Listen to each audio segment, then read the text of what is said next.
Hello and welcome to Inside View. I'm your host Sid Marsh, and with me today is Rich Lundin from Wandjina Research Institute. Welcome, Rich. Thank you very much. Why don't we start off? Tell us a little bit about Wandjina. Wandjina Research Institute was founded in 1990, and it was the research division of a little mining company. And it received its funding a little bit from the mining company. When we did work for the major mining companies, the little mining company got a little bit of it. And so a little bit more went to Wandjina Research Institute. And we wanted to do research on new and innovative ways of using new technologies for mineral exploration and for archaeology. You're a geologist, right? I'm a geologist and archaeologist. I have both degrees. Okay. And I'm working on my doctorate at University of Bradford in the UK, and I have a master's in archaeogeophysics at Northern Arizona University. And so anyway, Wandjina Research Institute grew from that, and it started to do projects on its own without getting largesse from the mining industry. And we work for the federal government, for major mining companies, and for private entities. And now we've done 1,850 projects in the United States and overseas. And during that time, we have done everything from plant studies to studies of human remains to at Fort Craig over New Mexico. Mm-hmm. We did studies of how plants grow on top of graves, and we can use the leaves from plants in order to find where the graves are. And then full mining studies, we've done environmental impact statements and environmental assessments and managed mining projects for major mining companies. Well, now you've brought several of your projects here, right? Yes. Why don't you tell us about a few? Okay. From 2012 to 2014, we were working on 18 projects when we were over at the Innovation Lab over in Sonora. Sonora, right. Right. And that was a busy time. And we were working on everything from looking for drones, and I think we've talked about that last fall, to working on mine waste accumulations, how we could find ores and minerals that were still in the old mine wastes.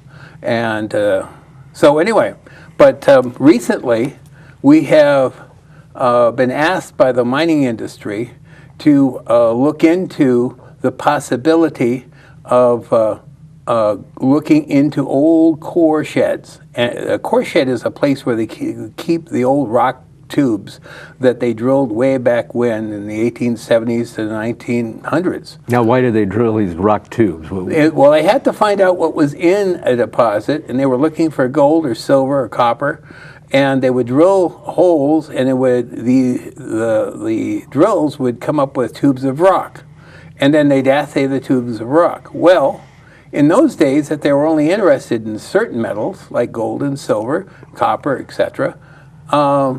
They wouldn't run it for everything. And so what happened is that minerals that were still in the rocks and were economic now, are economic now, were overlooked.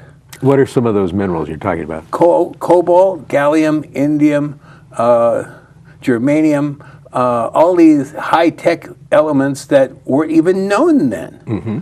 And so now, with the federal government going and saying, hey, we have to be more self-sufficient in these minerals and not be importing them, under Directive 53 that was signed by President Trump last June. And also, he's instructed under the National Defense Authorization Act provisions that the Defense Department use domestic sources for all these metals. So we have to find it here in the United States. We and can't mine go it out. Here Okay. and use American personnel to mine it. Oh. And what this has done, foreign companies can come into the United States and be certified if they agree to hire American people to mine the materials, and that the profits stay in the United States and the metals stay in the United States. And so ever since the Directive 53 went into place, foreign companies have very quietly been establishing themselves in the United States and being certified, so they can do that.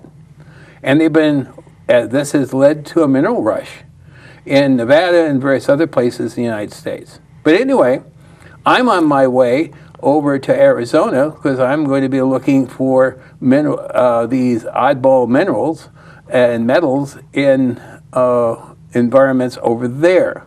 And that's where I would have my vehicle all ready to go, the Wandjina wagon. The Wandjina wagon. Okay. And now, do you have pictures of this? Yes, yes. Oh, okay. Why don't we see a picture? There's me in the Wandjina wagon. And we have our high-tech equipment, including the portable X-ray fluorescence unit, gamma-ray spectrometers, everything in that unit. And we can take that over there. And we're going to be looking at various mines and prospects that have some of these minerals that have been recorded in the past. They were there, but nobody really knew how much. And so now, with new technology that we've developed from using both in archaeology and in geology, we're able to do something different. We're able to find immediately what the values are in these rocks and pulps and rejects from past work out there. It's dusty business. Now we have another picture, right? Yes. Let's take a look at the next picture.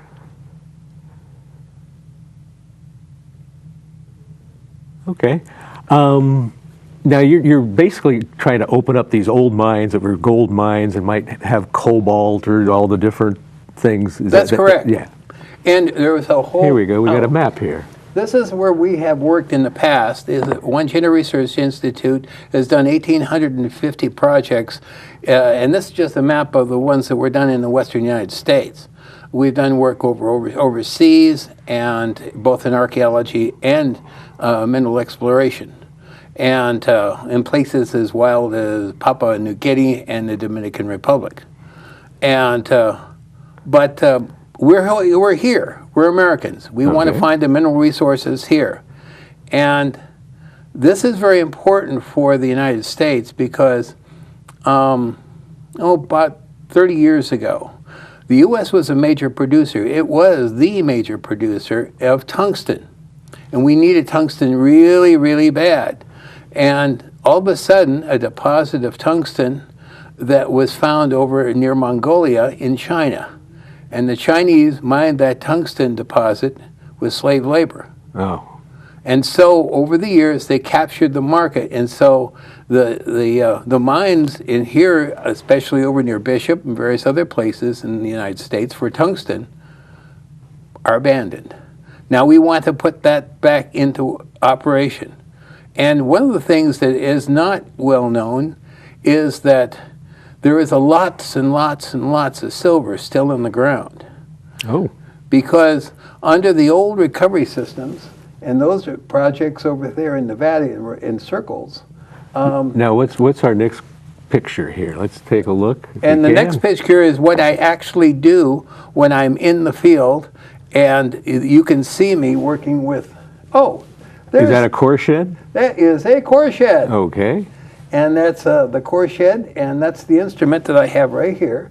And I'll go to that core shed, and I will pick out the old rejects and pulps and assays and core, assay rejects and core, and I'll reanalyze them with our new instrument. Well, let's take a look at that instrument here, if we can. Yeah.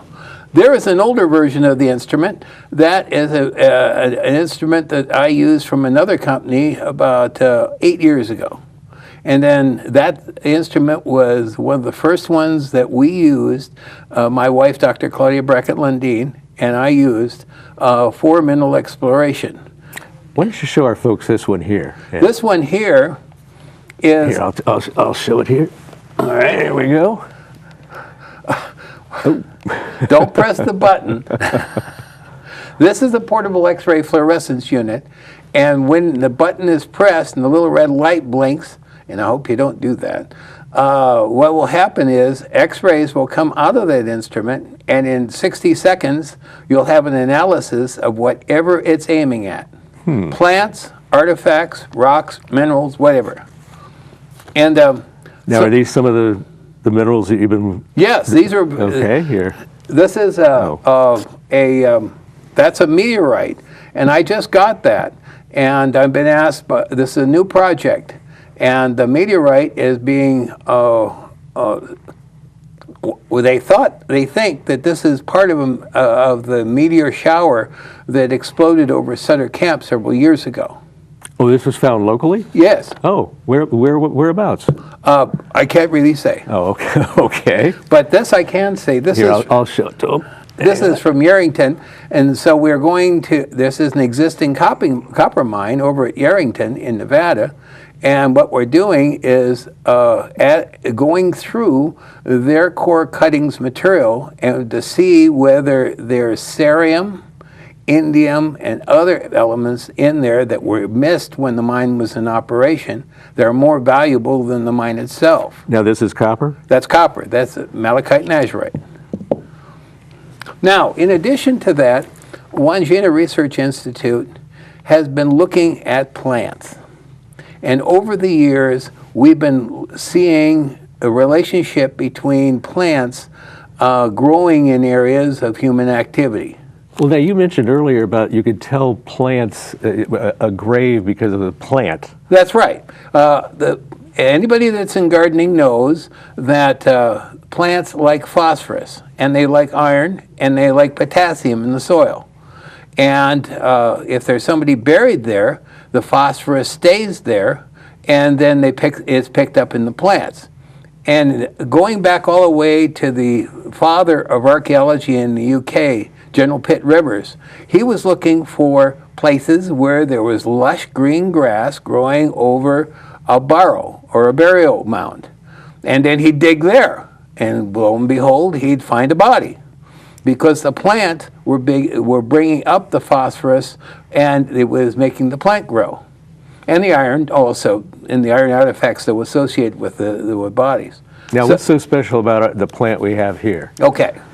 The plant we have here is a wonderful plant. It's stevia, and it will probably save the lives of millions of people. In what way? In what way it is this. I'll tell you a story. Okay. About 5 years ago, the government of the United Kingdom was concerned that its people were going to be very costly because there were a lot of obese people in the UK. And they saw what was happening in the United States, that the cost of people being obese and having type 2 diabetes was skyrocketing. And so what they did, and this is all well documented now, and probably will be eventually a Nobel Prize for somebody, that they commissioned a study at Bletchley Park. Bletchley Park was where all the code breakers were in World War II. And they ran all the various types of cures for diabetes type 2 from all over the world. And they found that certain countries had a very low incidence of diabetes, even though they had the same sort of diet everybody else did. They ate a lot of starches. And then they found out that one country had a really low incidence of diabetes. That was Paraguay. And why is that? They were chewing the plant of stevia that grows wild there. So chewing this plant can help you. Oh, that's right. So anyway, they commissioned the University of Liverpool to look into it. And what happened was this. They took a dried and fresh stevia leaves and broke them down chemically and found something in that, in the stevia plant. And they isolated it. And they said, and then they tested it, and they had success with type 2 diabetes people regenerating beta cells. Now, beta cells are the ones that die, and people die from their beta cells dying. And so if you can regenerate them, that's so much better. So anyway, I found out about this about 3 years ago. and there was an article in Lancet. My wife has diabetes, and I wanted her to live forever. So That's so very selfish of you. Oh, I was selfish. I'm very. Anyway, I said to Claudia, that's Dr. Claudia Brackett Lundin, that I would do the research if she would do the chemistry. She's a chemist. She teaches chemistry at Stanford State, a professor. And so anyway, we did the research, and we found out that there were certain plants in China and India, in addition to the stevia in Paraguay, also had some beneficial effects for treating diabetes. And so we started doing that. Well, anyway, we started growing stevia. And she started using stevia? Right. Yeah. We started using stevia. We put it in a tea, we put it in salads, and we don't use any sweetener in the house except for stevia extract. She's asymptomatic. Really? Yes. After 15 years being diagnosed with diabetes. So the stevia really did help her. It's helping. Then, what was amazing was this. She really, as a skeptical scientist, said, well, I don't really know if this is true or not. Yeah, I think this is maybe all just folklore and stuff. It's a coincidence. Coincidence. So anyway, we got a hold of an Iranian study. The Iranians grow diabetes, but grow stevia. Also, India and 14 other countries are now growing stevia big time. And this study proved that stevia itself and the stevia extract would help regrow beta cells. And that's available. I'm surprised the chemical companies haven't jumped on the stevia. Well, they have. Oh, okay. Okay, now you're seeing stevia water, you're seeing stevia this, stevia that. It's a huge tetra-billion-dollar industry around the world. It just hasn't known here. And one of the reasons that the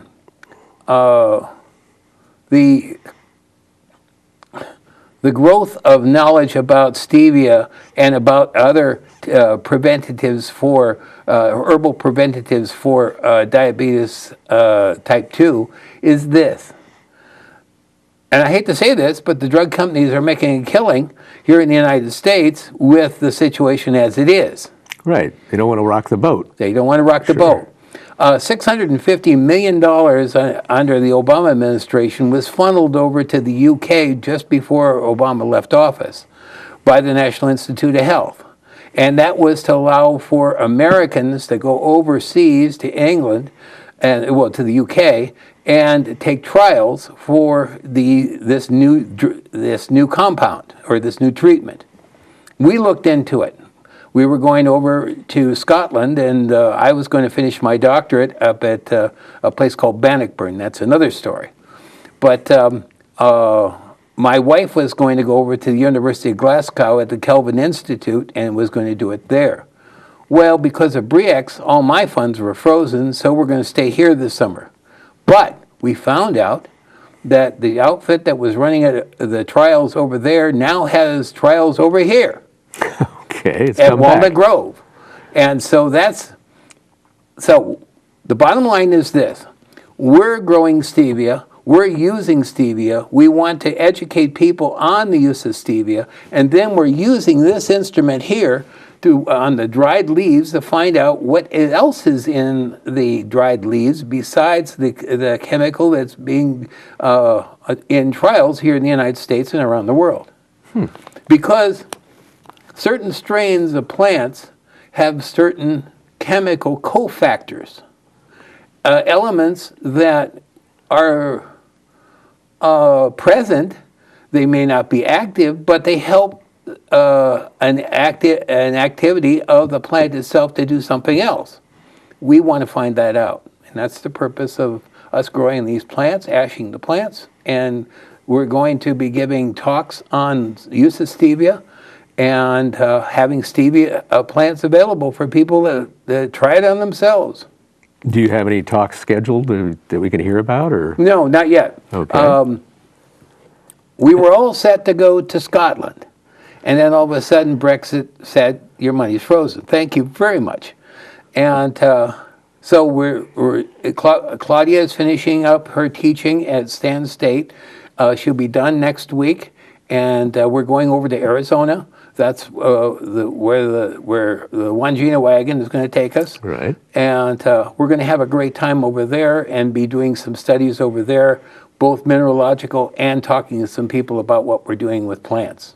But now you're going back to school in England, right? You're going to get a master's? A doctorate. A doctorate, oh, excuse me. No, I'll have a doctorate, and my doctorate is directly using what I know about plants to find a deeply buried battlefield that's very, very important to the Scots. It's the Battle of Bannockburn. And there's 6,000 people buried 3 to 10 meters down underneath a floodplain. Nobody's ever found them. And they've tried and spent a lot of money from 2012 to 2014. Matter of fact, anybody can go to YouTube, and just like they can see me, they can see a presentation by the National Trust of Scotland on Bannockburn. And it documents the search for the secondary battlefield. We're using plants. They were using metal detectors. Metal detectors look that deep. And they found 3 artifacts, but the artifacts had all been brought up by rodents from deeper. Our plan is, Wangina Research Institute's plan and my dissertation, is to use the trees of roots of 900-year-old trees that have their roots go down there, sample the new growth of those trees for phosphorus, because the bodies are there. And Bodies give off phosphorus. That's correct. Okay. And we have 154 horses that were recorded, thrown in the pits along with the men. And there probably won't be no armor or swords or anything else like that. It's all decayed and... No, the Scots were thrifty. Okay. The Scot, right after they won the battle, and it was a tremendous victory, they stripped everybody of everything of value, armors, clothes, shoes, whatever. And all that was left were the naked bodies. And then the monks came along. And the monks said, oh, this is terrible, terrible. This was Midsummer's Day, 1314. And it was hot. And so and the horses had been killed by arrows and various other just lying all around. Oh, we've got to do something. So they dug 2 huge burial pits. They then took the bodies of the English lords that were killed, and there were quite a number of them, and they broke their bones and stuffed them into barrels and filled the barrels full of whiskey. Okay. And then closed them up. They try to pickle them? I mean, why the whiskey? Well, they were pickling them, and then they sent letters to their next of kin. Your body of your loved one, Lord Clifford, is worth 50,000 ducats. Thank you very much. That's a donation to Cuscabemoth Abbey. And then the rest of them that were, just people, they were just buried, given Christian burials and covered up. And this is all documented. And by contemporary records that are still available to be read. And so we're looking for those bodies with the geochemistry that the trees tell us. So using trees rather than digging and all that. Yeah. And this approach has not been known or not been used extensively in Europe. But we've used it from 2007 to 2 years ago. What are some examples that you found here? Okay, we used it on at Fort Craig, which was a cemetery over in New Mexico, and they had thought they had taken all the bodies out, but they took only the Union ones out.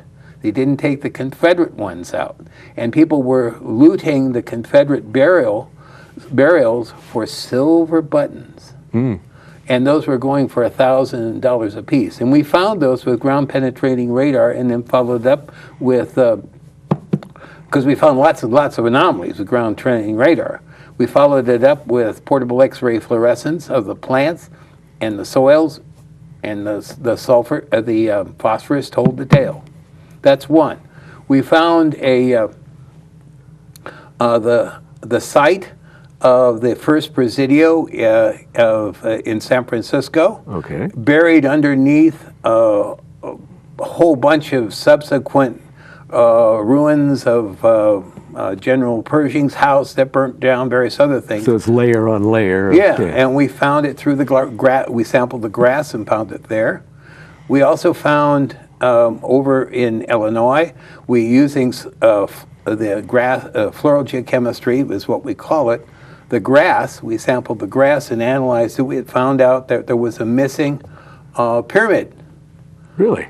It was an early pyramid that the people had come in and the Mississippian tradition and built a big city there, but they said we need that dirt, and so what they did, they quarried the old pyramid away and built a new pyramid, and so we found where that all happened, and those are all published papers, and this is using your plant technology and your portable.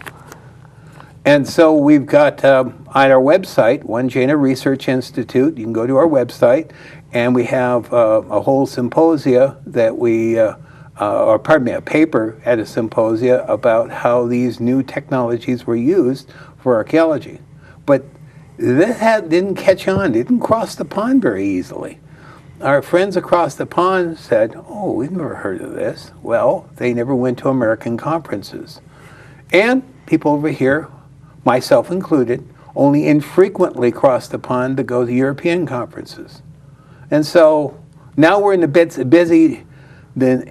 business of putting it on our Facebook and on our website, so letting everybody know, yes, we've been doing this and this works. And there's a new Hungarian study that says that the bodies from these various massacres that occurred over in Serbia, you can detect them with the floral geochemistry real easily.